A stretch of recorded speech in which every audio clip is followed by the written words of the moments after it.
Ok, aquí vemos los dos propósitos que los mencioné, pero ahora quiero hablar con más detalle.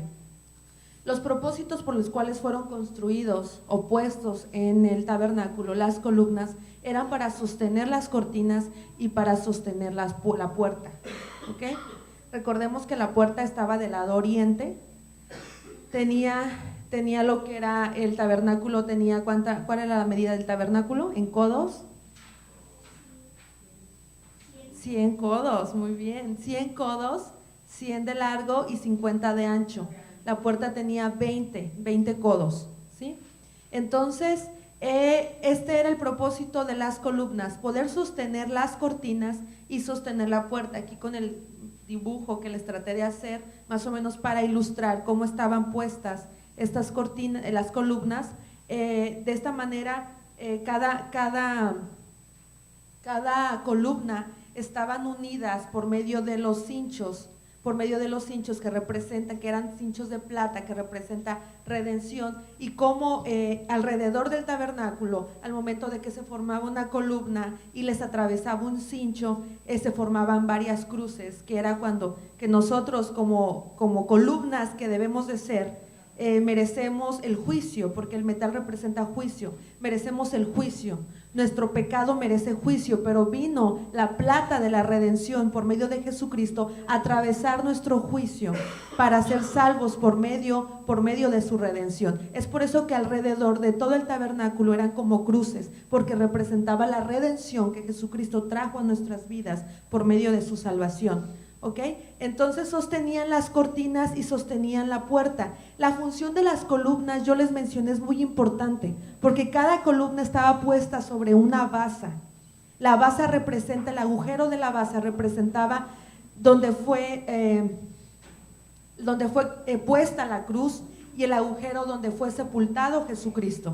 Quiere decir que nosotros como templos del Espíritu Santo, como cuerpos de Dios, porque somos una iglesia, la iglesia es cuerpo de Dios, nosotros debemos de ser columnas en el templo de Dios. Todo lo que vamos a hacer aquí, vamos a hacer ahí arriba. Dios nos manda en Apocalipsis a ser columnas en su templo. No podemos ser columnas allá arriba cuando aquí no somos nada, o sea, no tuvimos ese papel de columnas. Entonces, para empezar, nosotros debemos ser estas columnas que estaba alrededor del tabernáculo. Y eso es muy importante porque las columnas no se veían las columnas. Aquí no puede ver las columnas, ¿no? Están cubiertas por lo que es el cemento, ¿verdad? Y la pintura. En el tabernáculo no se veían de igual manera las columnas, eran cubiertas por la tela de lino fino, por las cortinas que colgaban. Eso nos enseña algo, que nosotros como creyentes, como cristianos, como hermanos, que somos columnas puestas en el templo de Jesucristo, nuestra humanidad no se tiene que ver. ¿Qué representa el lino fino? ¿Se acuerdan qué representaba el lino fino? Pureza, santidad, consagración. El lino fino representa la justicia que es venida por medio del sacrificio de Cristo a mi vida. Representa mi santidad, no mi santidad como humano, la santidad que Dios me dio a través de su muerte. Quiere decir entonces que si yo soy una columna y todos mis hermanos son columnas en un templo, las columnas estaban unidas, cada una para que fuera una construcción, un edificio firme y fuerte. Cada columna debe de estar en su lugar, acomodada. Entonces, eso es de manera natural. De manera espiritual es lo mismo. Todo lo natural es un sinónimo de lo espiritual. Quiere decir que nosotros también como columnas debemos de estar acomodados, cada uno firme. Eso representa, las columnas alrededor del tabernáculo representan también la hermandad.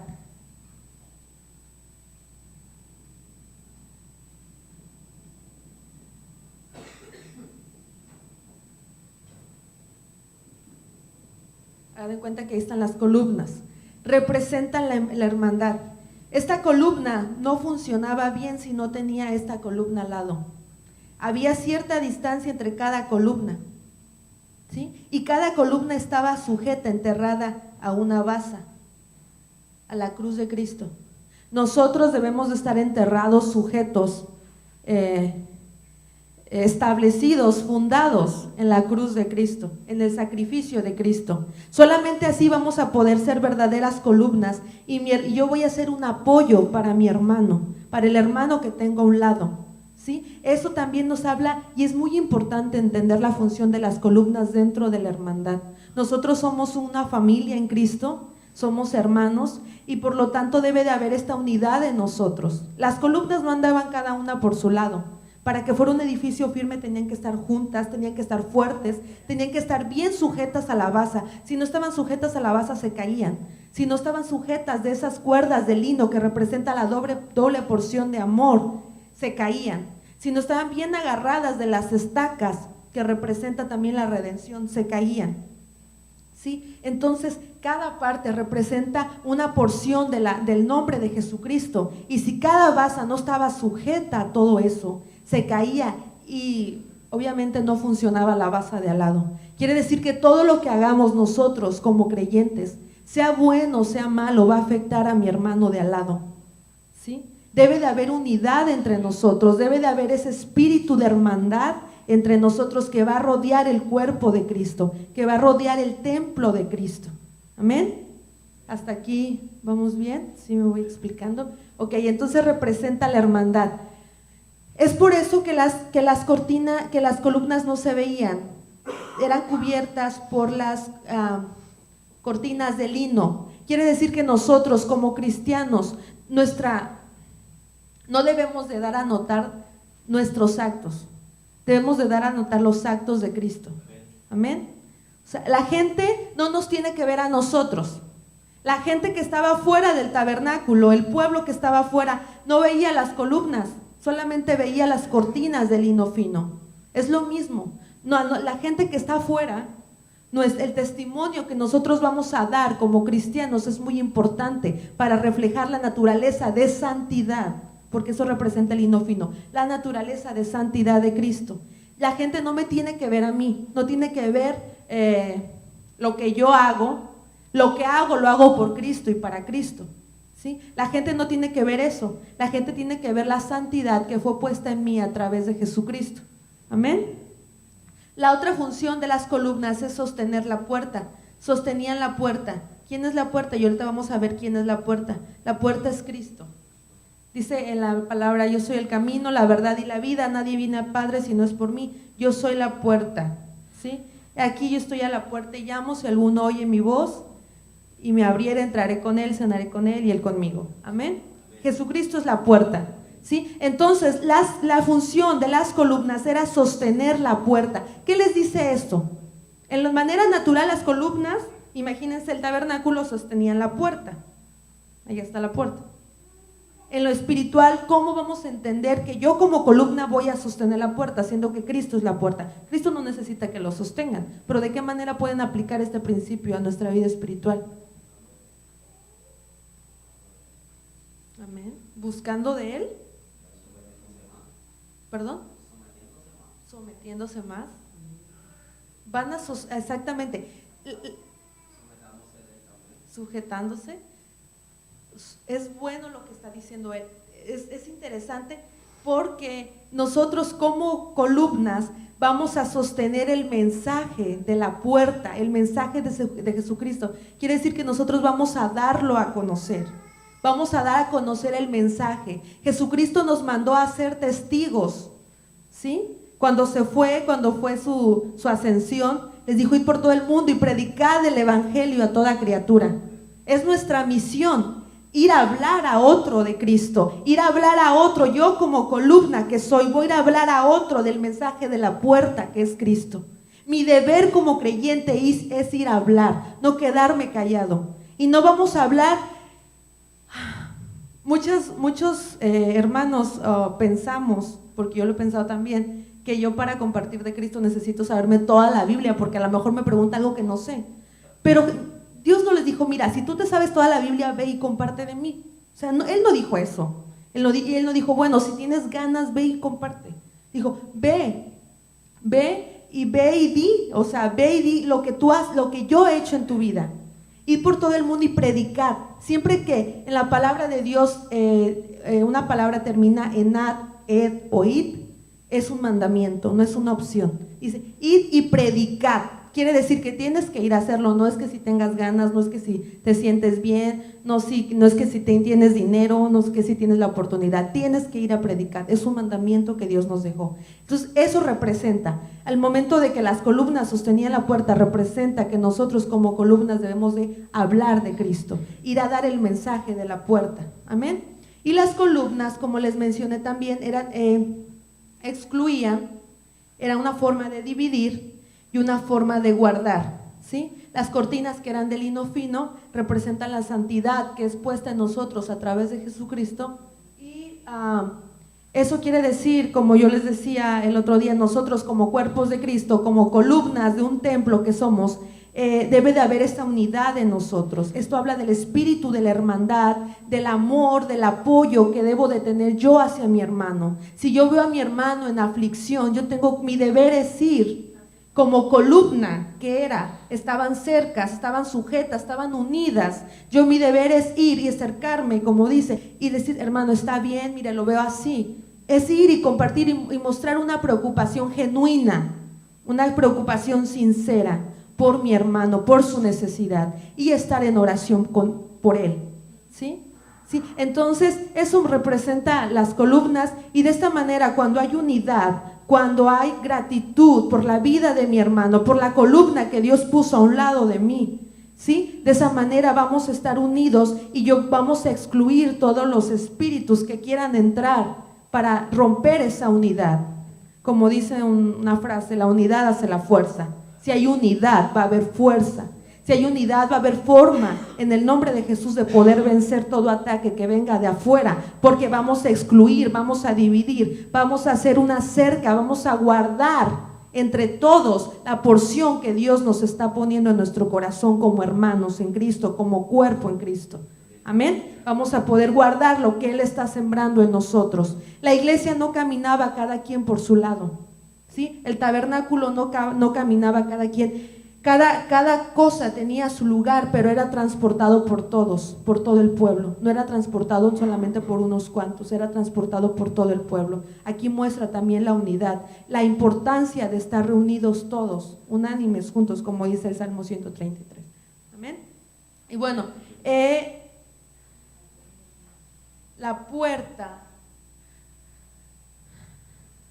Esto quería comentarles, la importancia de la hermandad dentro de lo que nos enseñan las columnas. Y la puerta, el texto que vamos a memorizar hoy, vamos a la cita, vamos a Juan 14:6, ya muchos se lo saben.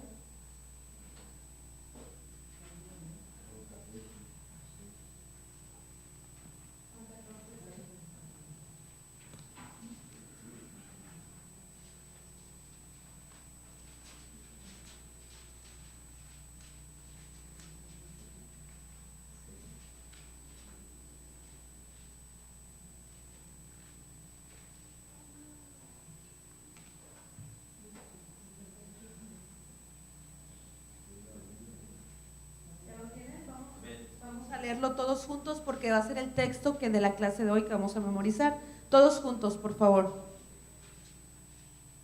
Jesús dijo, yo soy el camino, la verdad y la vida. Nadie viene al Padre sino por mí. ¿Ok? Nuevamente.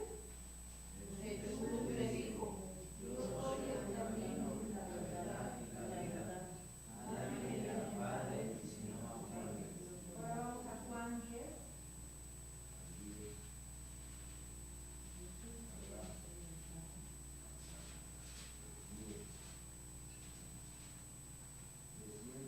A ver, Juan 10, del 7 al 9.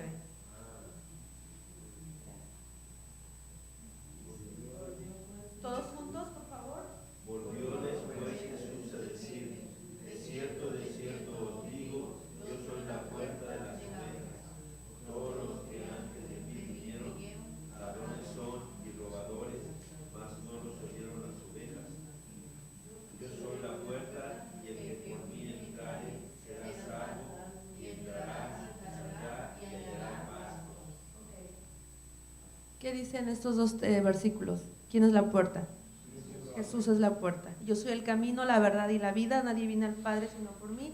Yo soy la puerta y que por mí entrará, saldrá y hallará pastos. Ahora vamos a Éxodo 27.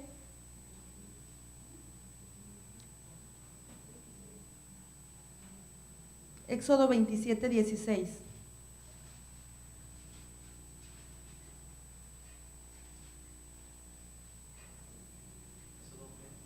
Éxodo 27, 16.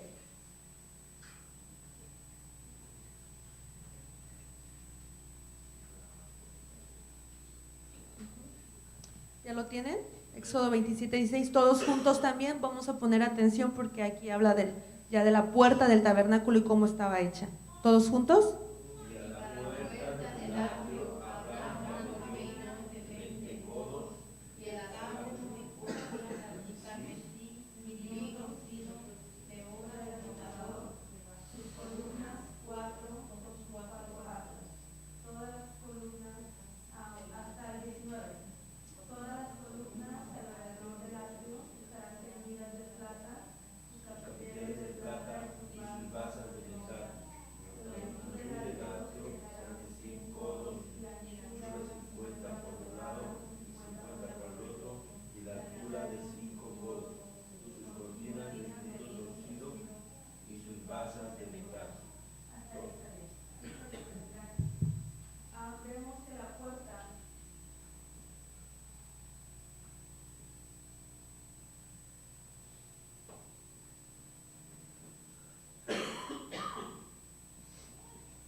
En el tabernáculo había 3 puertas.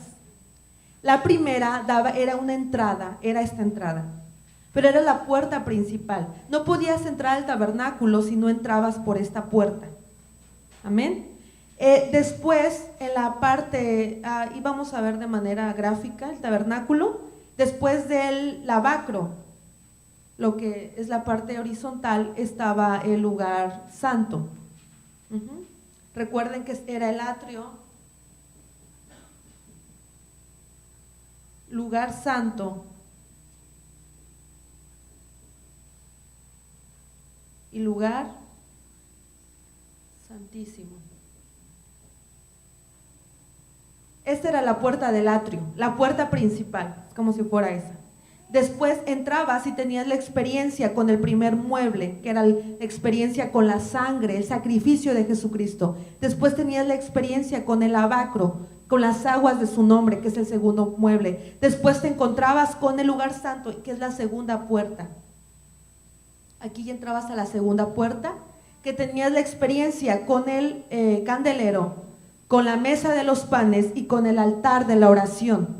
Y después tenías la tercera experiencia, que es la tercera puerta, en el último, los dos últimos muebles, que es el arca del pacto y el propiciatorio, la tapa, ahí se ve un mueble, pero eran dos, era el arca y encima estaba puesta una tapadera, era otro mueble. Entonces vemos un total de 7 muebles y los contamos y vemos 3 puertas. Esto es interesante porque dice en Juan, el texto que leímos, en Juan 10, del 7, no, Juan 14, perdón, yo soy el camino, la verdad y la vida, nadie viene al Padre si no es por mí. Cada puerta nos habla de una parte de este texto. Dice, yo soy el camino, yo soy la verdad y yo soy la vida. La primer puerta, que es esta, nos enseña o nos muestra a Jesucristo como el camino. La segunda puerta nos enseña a Jesucristo como la verdad. Y la tercera puerta nos enseña a Jesucristo como la vida.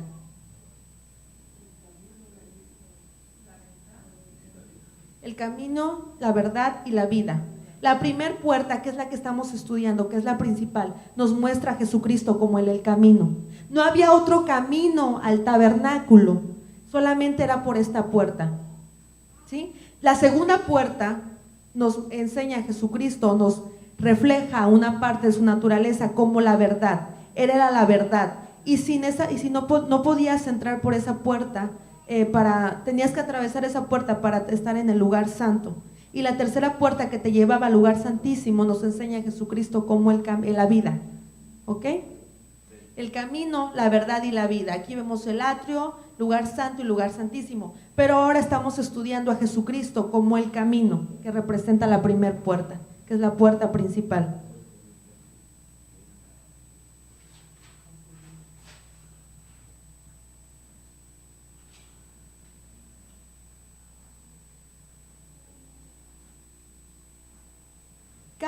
Cada parte, cada tela, eran 4 diferentes telas, representa una parte del nombre de Jesucristo. Pero como les repito, eso nos enseña, cada parte del tabernáculo nos enseña parte de Jesucristo, pero también nos enseña parte de la porción que nosotros debemos de tomar de Cristo en nosotros, ¿sí? Como creyentes que somos, debemos de formar esta naturaleza de Cristo en nuestras vidas.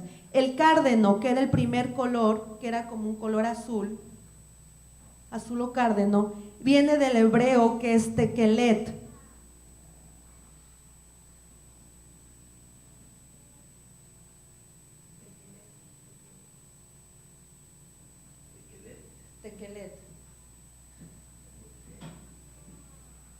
Quiere decir que cárdeno en hebreo es tekelet, que significa cielo azul nacarado. Era como un azul celeste, ¿conocen el color azul celeste?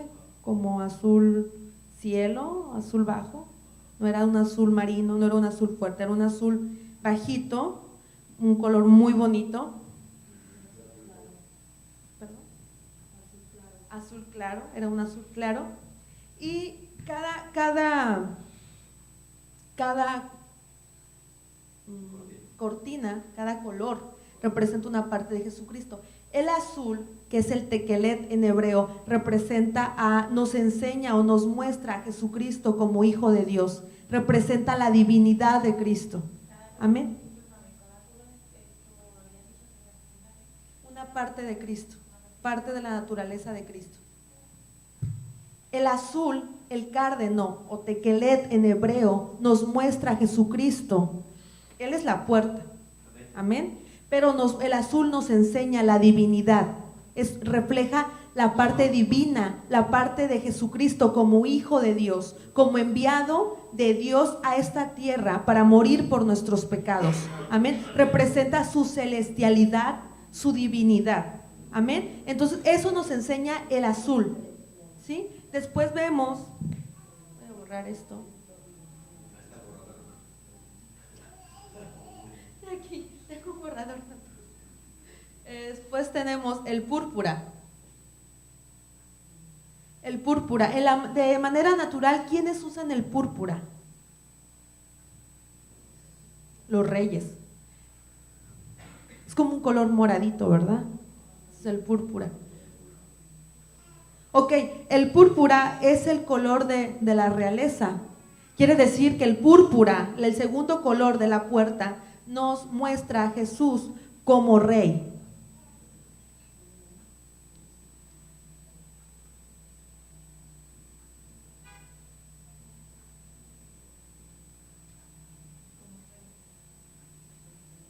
Jesús es rey.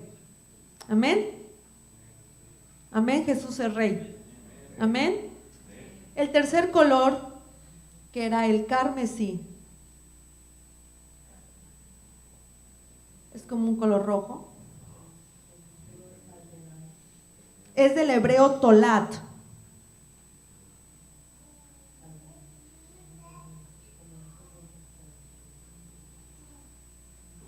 Tolat. Carmesí en hebreo es tolat.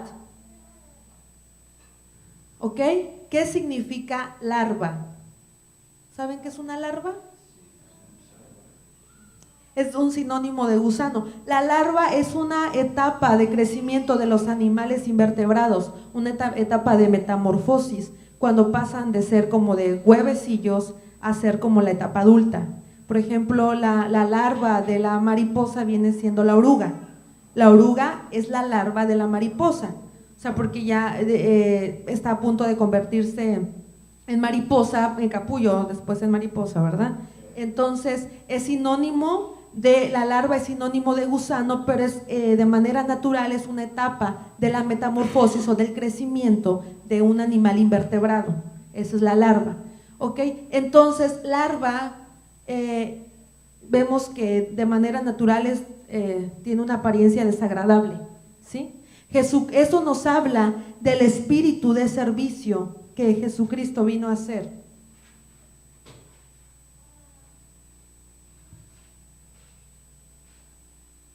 Aquí nos muestra el carmesí, que es larva en hebreo, que es tolat, significa larva, nos muestra a Jesucristo como el siervo sufriente. ¿Eso es qué significa? Que Jesucristo vino a tomar la parte de nuestro pecado, vino a tomar nuestro juicio y se convirtió de manera natural en una larva, ¿sí? Cuando dice Isaías, que fue despojado, fue bofeteado, fue golpeado, fue menospreciado, fue burlado, fue criticado, fue desechado de entre los hombres, varón de dolores, experimentado en quebranto. Como vimos de él su rostro, fue menospreciado y no lo estimamos. Lo tuvimos en poco, fue hecho menos, fue hecho polvo, ha sido el hombre más menospreciado de este mundo y fue el Hijo de Dios. Fue el Hijo de Dios quien vino, fue el Hijo de Dios, fue el Rey que se vino a ser un siervo sufriente por amor a usted y por amor a mí. ¿Sí? Amén. Se vino a ser un gusano de corrupción, porque la larva vive en una parte también oscura para poder procrear, para poder madurar, para poder crecer. Vive en un lugar solo, en un espacio aislado. Jesucristo vino a vivir solo, aunque estaba rodeado de sus apóstoles. Cuando murió, murió solo. Lo negaron. Pedro, que le dijo, no te voy a negar, le dijo, no digas eso, porque antes de que cante el gallo tú me negarás ya 3 veces. Amén. Fue negado, fue burlado, fue vituperado, latigado, fue hecho un siervo viviente, fue hecho una larva por amor a nosotros. Amén. Pero también el carmesí representa la sangre de Jesucristo. Quiere decir que como siervo que fue, ¿sí? Su sangre que fue derramada por nosotros fue la que nos salvó. Amén. Entonces vemos aquí el tercer color, que es el carmesí, refleja la naturaleza de Jesucristo como siervo sufriente.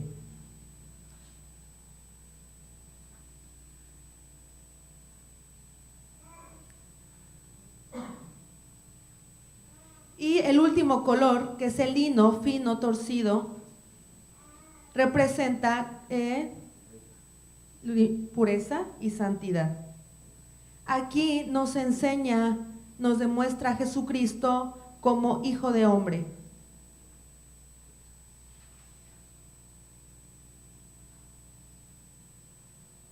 a pesar de que Él fue hecho humano, que fue hecho hijo de hombre, Él era santo. Él estaba vestido de lino fino, limpio y brillante, que es el lino fino que nosotros también estamos aquí trabajando para tener un día nosotros allá con Él, ¿sí? Para estar en las bodas con Él, para ser parte de la esposa de Jesucristo y llevar ese vestido de lino fino. Ese vestido de lino fino no se va a ganar allá. ¿Dónde se va a ganar ese vestido de lino fino?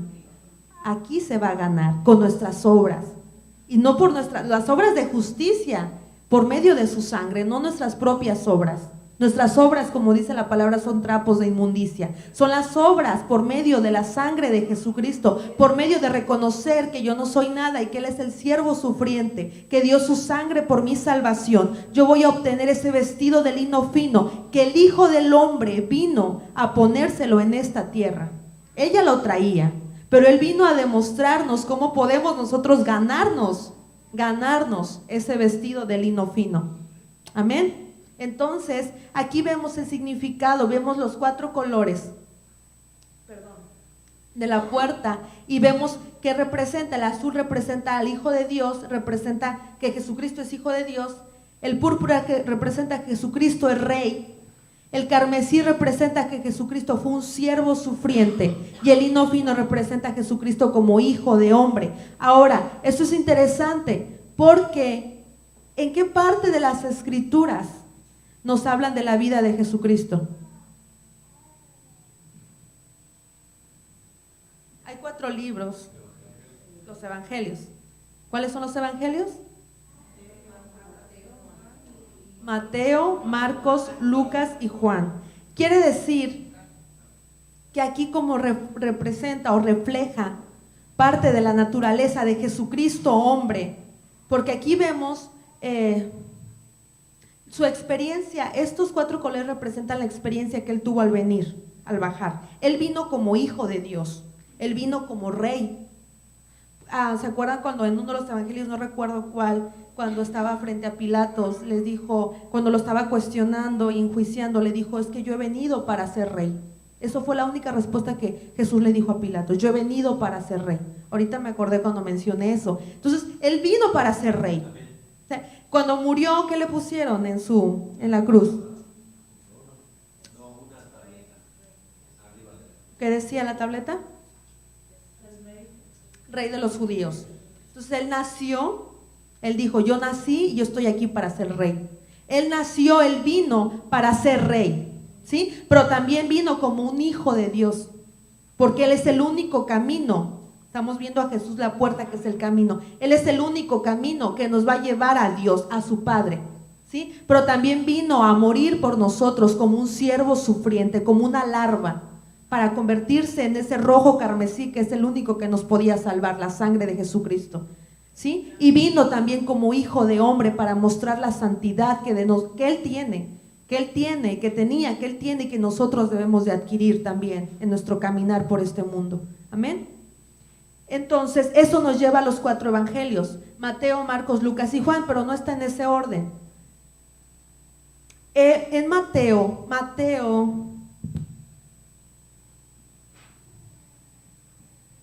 nos muestra a Jesucristo. Los 4 evangelios hablan de Cristo. Mateo nos muestra a Jesucristo como Rey. Nada más para echar una ojeada, si quieren recordar, en Mateo 1, casi todo el capítulo, más bien todo el capítulo de Mateo 1, habla de la genealogía de Jesús. Amén. Y nos dice cómo fue desde los tiempos de Abraham, se fue pasando la semilla del Mesías, ¿sí? Y solamente cuando Mateo habla de la genealogía de Jesús en su capítulo 1, es interesante notar cómo Jesucristo, descendió del rey David, ¿sí? Ya estaba la promesa, hecha desde Génesis, que iba a ser rey y que iba a venir de una descendencia de realeza. Amén. David, la semilla del Mesías vino de David. David fue el rey, fue el segundo rey de Israel. Amén. Fue el rey escogido por Dios, que posteriormente en la eternidad vemos que Él va a reinar, sí, que es una figura del reinado de Jesucristo en la tierra. Amén. Entonces, Mateo nos muestra a Jesucristo como Rey. Todo el libro de Mateo, si ustedes les dan una ojeada o lo leen con atención, van a ver claramente cómo Jesucristo se está mostrando constantemente como rey. Amén. Esto nos muestra el púrpura. Mateo nos muestra a Jesucristo como rey. Marcos nos muestra a Jesucristo como el siervo sufriente.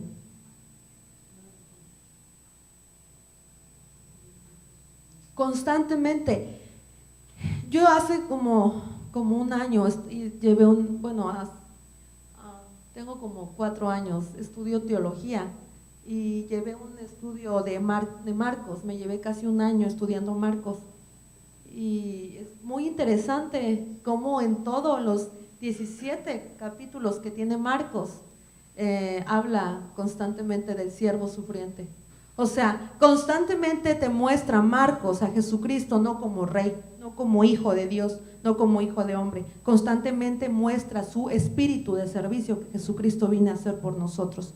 Y Marcos es el único evangelio de los 4 que habla más de la crucifixión de Jesús.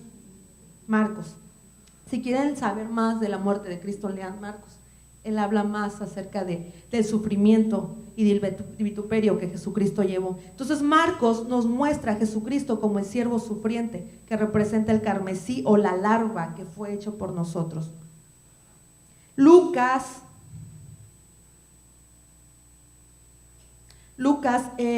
nos enseña a Jesucristo como el Hijo de Hombre, que trajo puesto su vestidura de lino fino, de santidad. Y Juan nos muestra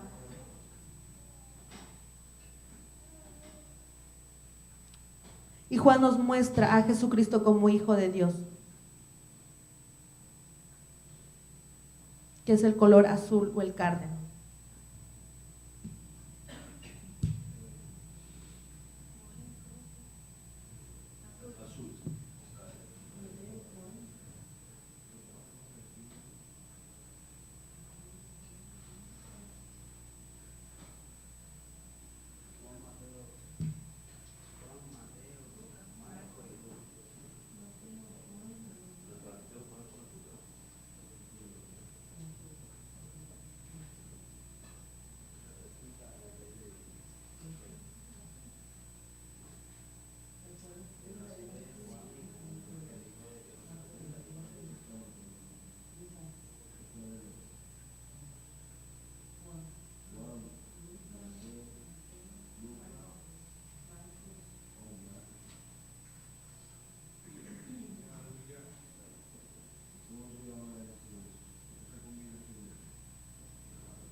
Mateo nos muestra a Jesucristo como rey. Marcos nos muestra a Jesucristo como siervo sufriente, como larva. Lucas nos muestra a Jesucristo como hijo de hombre y Juan como hijo de Dios. Amén. Si ustedes leen con atención cada uno de los evangelios, van a ver constantemente estas palabras dentro de los relatos bíblicos de esos libros, ¿sí? Constantemente va a resaltar la realeza de Jesucristo en el libro de Mateo. Constantemente va a resaltar el servicio, la humildad que tuvo Jesucristo en el libro de Marcos. En Lucas van a leer cómo Jesucristo vino para ser santo, vino a ser hijo de hombre, vino a aparecerse, vino a estar en medio de nosotros para ser igual que usted y que yo, pero guardando su santidad. Dice la palabra de Dios que fue tentado en todo, pero sin pecado. Amén. Y Juan constantemente nos habla de la divinidad, él como hijo de Dios, como parte de su celestialidad, como parte de que él era hombre, pero también era santo, porque era hijo de Dios, fue concebido en santidad por medio del Espíritu Santo. Amén. Entonces aquí vemos esto. Otra cosa importante era que la puerta era ancha, como les dije, tenía 20 codos y 5 codos, ¿ok? La puerta era ancha, no era una puerta estrecha. Era muy ancha, era más, abarcaba casi toda la parte, bueno, considerando que este sea el tabernáculo de vista aérea, abarcaba casi toda esta parte, ¿sí? Toda esta parte abarcaba. Era una puerta amplia, una puerta ancha. ¿Qué quiere decir esto? ¿Quién es la puerta? ¿Y qué representa que haya sido ancha? No por casualidad fue ancha. Que no había restricción, Amén. que no había límite, demasiado ancha, entonces cualquiera podía entrar por ahí. Amén. Amén. Si entendemos que la puerta era ancha porque había oportunidad para que todo aquel que tuviera arrepentimiento por sus pecados pudiera entrar. No había exclusión, no había diferencia, no había de que tú puedes entrar, tú no. ¿Sí? Aquí podían entrar todas las personas podían entrar por medio de esta puerta. Dice también la palabra de Dios que Él es la puerta, que el que no recuerdo, lo voy a parafrasear, no recuerdo exactamente el texto, yo creo que ustedes lo van a recordar. Dice que el que entrare por otra puerta es considerado ladrón o robador. Amén. Quiere decir que la única puerta para llegar al cielo, para llegar al Padre, ¿quién es? Jesucristo. No hay otra puerta, hermano, para ser salvos. Jesucristo es la puerta y Jesucristo es demasiado ancho. Él murió en la cruz con los brazos extendidos, demostrando su amor y su amplitud de perdón y de amor para nosotros. ¿Sí? Él murió con las manos extendidas, murió en forma de cruz, porque su estado de servicio, su estado de siervo era el único que nos podía llevar. Quiere decir que en forma de cruz era una forma de abarcarnos a nosotros, y la forma horizontal de su cuerpo es la forma que nosotros nos vamos a contactar con el Padre. O sea, nosotros y el Padre, eso formaba la cruz. No por casualidad muchas imágenes lo pintan a Jesús con las manos hacia arriba, que murió con las manos hacia arriba. No sé si han visto esa imagen de la cruz que murió hacia las manos hacia arriba, pero eso no es cierto. Jesús murió con las manos extendidas, se entregó por completo al mundo y se entregó por completo al Padre. Amén. Fue un sacrificio, fue una ofrenda, y Jesucristo murió exactamente a la hora al cual se hacía el sacrificio al pueblo de Israel por el pecado. ¿Sí? Amén. Entonces, aquí vemos la amplitud, la anchura del amor, del perdón, que no hay límite para Dios. No hay límite para que nosotros podemos entrar. No hay pretexto, no hay justificación para no ser salvos. Si no somos salvos es porque no queremos el regalo que Jesucristo vino a entregar por nosotros. Amén. Amén. Ok, tenía 20 codos.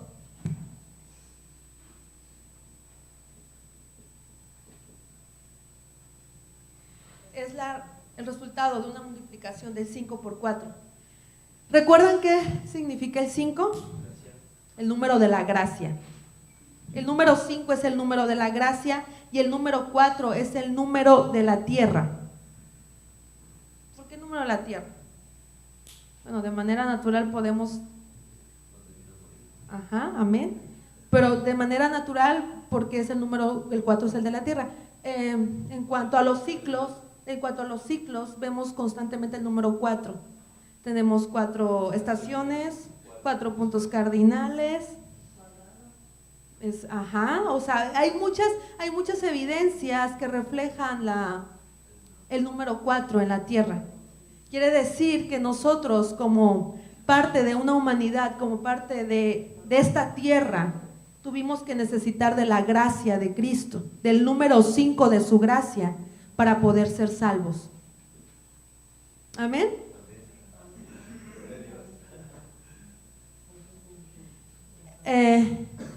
Muchas personas piensan, yo el otro día cuando estaba en México, salimos a compartir, a evangelizar a unas personas, y yo me acerqué con un señor y le empecé a compartir de Cristo, le empecé a dar el mensaje de salvación, a hablar del amor de Dios, de lo que Él ha hecho en mi vida. No le empecé a hablar de la Biblia ni de cuántas cosas sabemos, empecé a hablar de las maravillas que Dios ha hecho en mi vida y cómo he visto su mano constantemente trabajando una y otra vez en mi vida. Yo le empecé a dar mi testimonio, no le empecé a hablar de lo que decía aquí.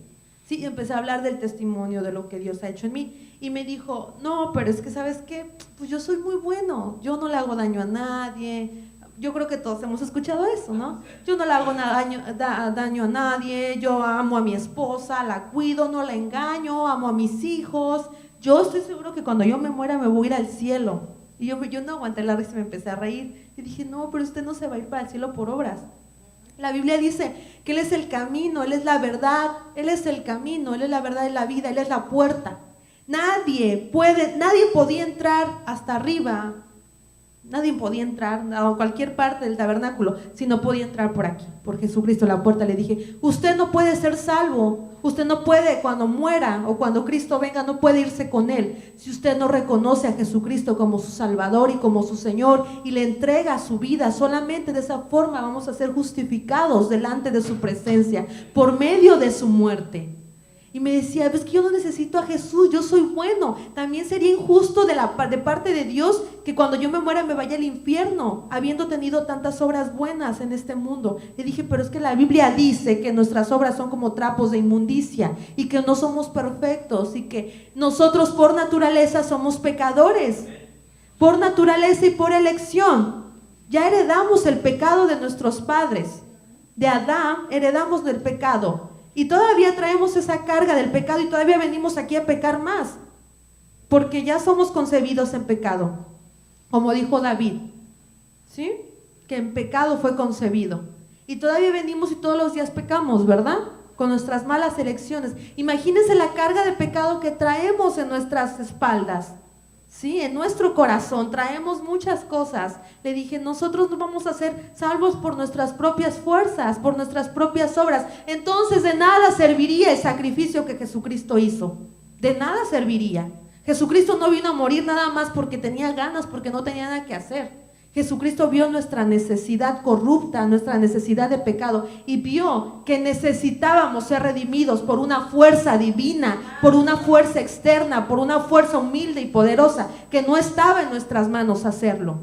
Amén. Esta es la forma para acercarnos a Él. De esta forma Él vino a ser la puerta, vino a ser el camino, vino a ser la verdad y la vida, y sin Él nadie puede ver al Padre.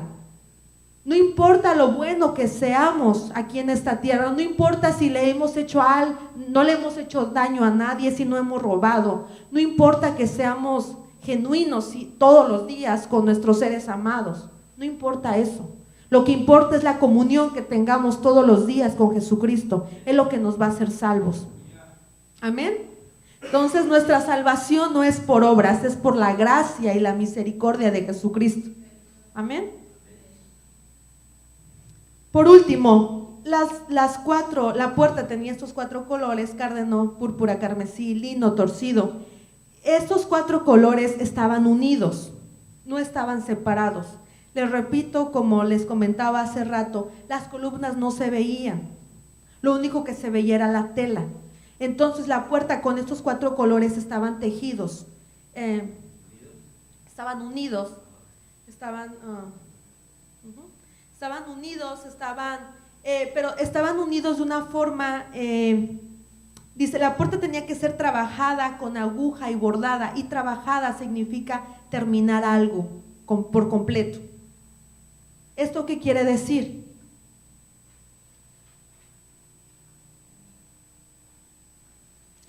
Estas partes de la naturaleza de Jesucristo como Hijo de Dios, como Rey, como siervo y como Hijo de hombre, son partes de su nombre, de su carácter, pero también son partes que nosotros debemos de formar en nosotros. Nosotros debemos de trabajar para que el Hijo de Dios, el Rey, el siervo sufriente y el Hijo del hombre se formen en mi vida. Amén. Principalmente yo creo que nos cuesta mucho trabajo aceptar esta área de humildad de Cristo. A nosotros como seres humanos no nos gustan los lugares bajos, ¿verdad? No nos gusta la humildad, no nos gusta. ¿Qué es el lado bajo? A ver, ¿qué es el valle? Pero en experiencias, ¿cómo podrían ustedes decir? Es que Dios está formando en mí su lado humilde, en sus experiencias. En el lado práctico, ¿cómo lo podrían entender esto? La idea es que podamos entender cómo formar estas 4 áreas de Dios en mí.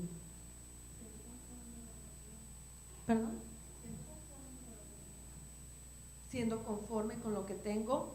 Pero por ejemplo, cuando estoy enfermo, cuando estoy pasando por escasez, cuando estoy pasando por muchos problemas, cuando estoy pasando por luchas internas, porque antes el pueblo de Israel luchaba en luchas externas, ¿se acuerdan? Se confrontaba nación con nación, pero ahora nuestra lucha ya no es externa, nuestra lucha ya es interna, es en el corazón, y es la lucha más fuerte. Yo el otro día le decía a la pastora, le decía, hermana, pero yo me siento, todo aparentemente a mi alrededor está bien, tengo salud, tengo un empleo, mi familia está bien, mis papás, mi hermano, pero yo me siento mal, siento esto, y empecé a compartir mi experiencia y empecé a desahogarme con ella, y me dijo, pero es que simplemente, ¿sabes qué? Eso fue lo que me dijo, estás pasando por una adversidad, por un abismo, por una lucha, y aunque las cosas muchas veces están bien a tu alrededor, el abismo, la lucha va a estar aquí, amén. ¿Por qué? Porque Dios te está humillando tu carne. Y a nosotros lo que menos nos gusta que nos humille nuestra carne es que nos toque nuestro ego, nuestro yo. Cuando Jesús viene y nos toca nuestro yo, nuestro ego, nos enojamos, y el ego como diría el hermano Bill Hudson, el tonto yo brota, ¿verdad? Y empieza a decir, ¿por qué me estás tocando? Si es como se está metiendo con nosotros, se está metiendo con nuestra voluntad, y a nadie de nosotros nos gusta que se metan con nuestra voluntad. A veces lo que pasa es que cuando nosotros llegamos al camino del Señor, ya hemos pasado por circunstancias tan difíciles que estamos a la defensiva de todo el que viene a hacernos daño. Al pedirle tanta humildad a Dios y querer ser humilde, pues nos vamos a postrar ante esa persona que viene a hacernos daño. Entonces a veces creemos que somos inferior a los demás, al querer a la persona venir a hacernos daño, quedarnos callados, tratar de conocernos a nosotros mismos, que hemos cambiado, y entonces empezamos a ser humildes, pues nos quedamos callados ante las personas que nos vienen a ofender, pero a veces nos sentimos como pocos, menos, sentimos que somos unos cobardes, y entonces eso nos hace daño, pero sí, estamos cayendo en la humildad, porque no estoy siendo como antes, que tú me ofendes y yo salgo a la defensiva. Yo pienso que al pedirle tanto a Dios y mostrarnos ante Dios, y yo soy una persona, que yo era una persona bien agresiva, lo pongo por mi ejemplo, que estaba a la defensiva. A veces hay momentos que me salgo como agresiva, y a veces digo, no, hombre, no, Señor, pero si te estoy pidiendo humildad, ¿por qué me pongo en esta actitud? Entonces, al quedarme callada y postrarme, pues me da sentimiento, me echo a llorar y empiezo a decirme a mí misma, Dios mío, me estoy creando una persona cobarde, no me puedo defender, pero si te estoy pidiendo humildad, pues hazme creer que soy lo más bajo del mundo. Lo que pasa es que para llegar a eso es donde vemos que el Señor nos prueba.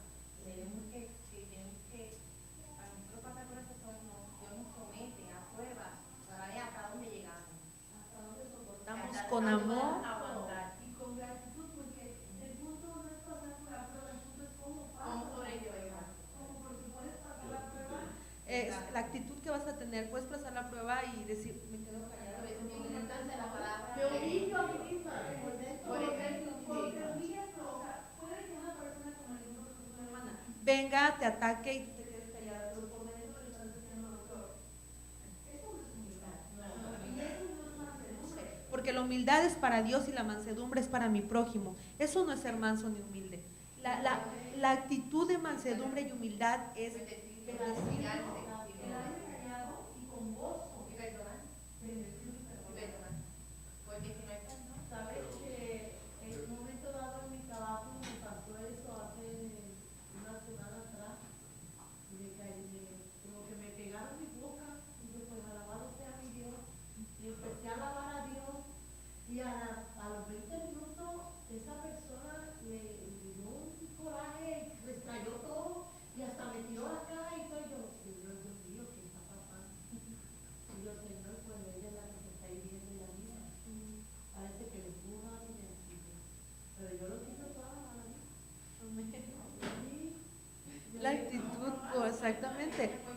y vamos y no vamos a, Dios no nos va a sacar de esa experiencia hasta que pasemos la prueba, ¿verdad? Como de manera natural en la escuela, los maestros nos aplican exámenes, pruebas y hasta que lo pasemos nos pasan de año, ¿no? Y nos ponen aprobado en la boleta, ¿no?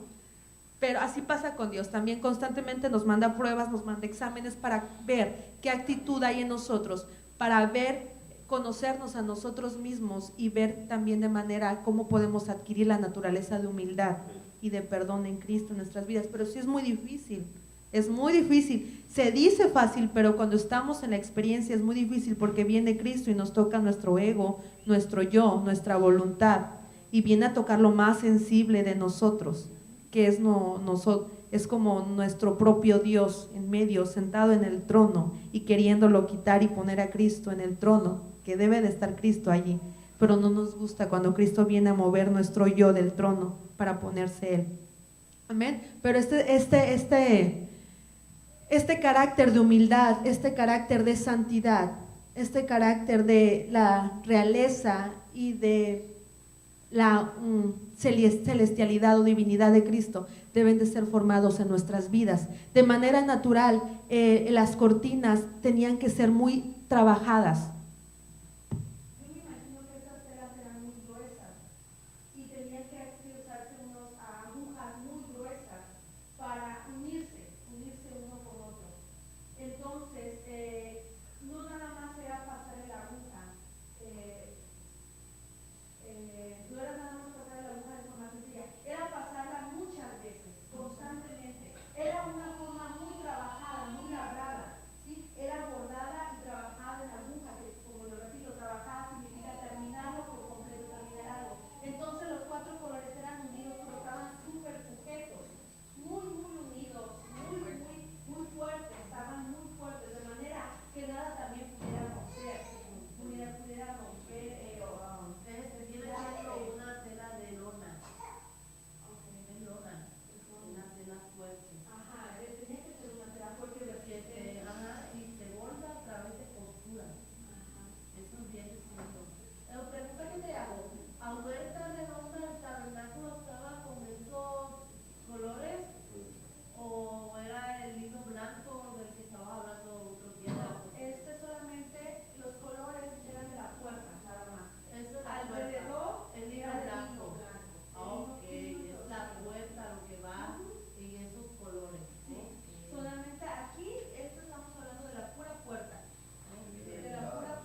yo no me dejo formar estas 4 telas, esos 4 colores, estas 4 naturalezas de Cristo en mi vida? ¿Y cómo las voy a formar, dejar que se formen? Dejándome que Cristo trabaje en mí, dejándome que Él venga y me taladre.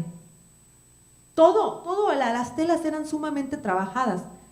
Arte de bordador, decía, o de bordador, cuando Jesucristo le demandó a Moisés que construyera el tabernáculo, le dijo, hazlas como en arte de bordador. Quiere decir que no era cualquier tela y no era cualquier costura, era una doble costura. Sí, tenían que ser muy trabajada y muy labrada la tela. Quiere decir que esas partes de la naturaleza de Cristo debemos de dejar que se formen en nosotros. A Cristo formándose en mí como rey, como siervo, como hijo de Dios y como hijo de hombre. Amén. Todo eso nos muestra parte de Cristo, sí, pero también parte de lo que Cristo quiere en mí. Amén. Pues por esta mañana es todo. Vamos a repetir el texto y vamos a las preguntas. No me tardó ni 5 minutos. El texto que memorizamos, ¿cuál es?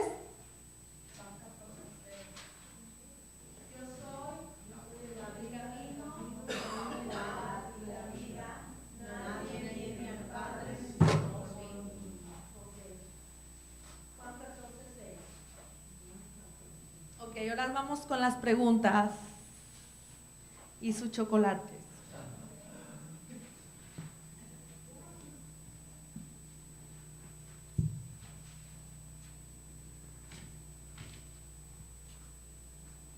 ¿Quién me quiere decir el texto? Solito, sin ver.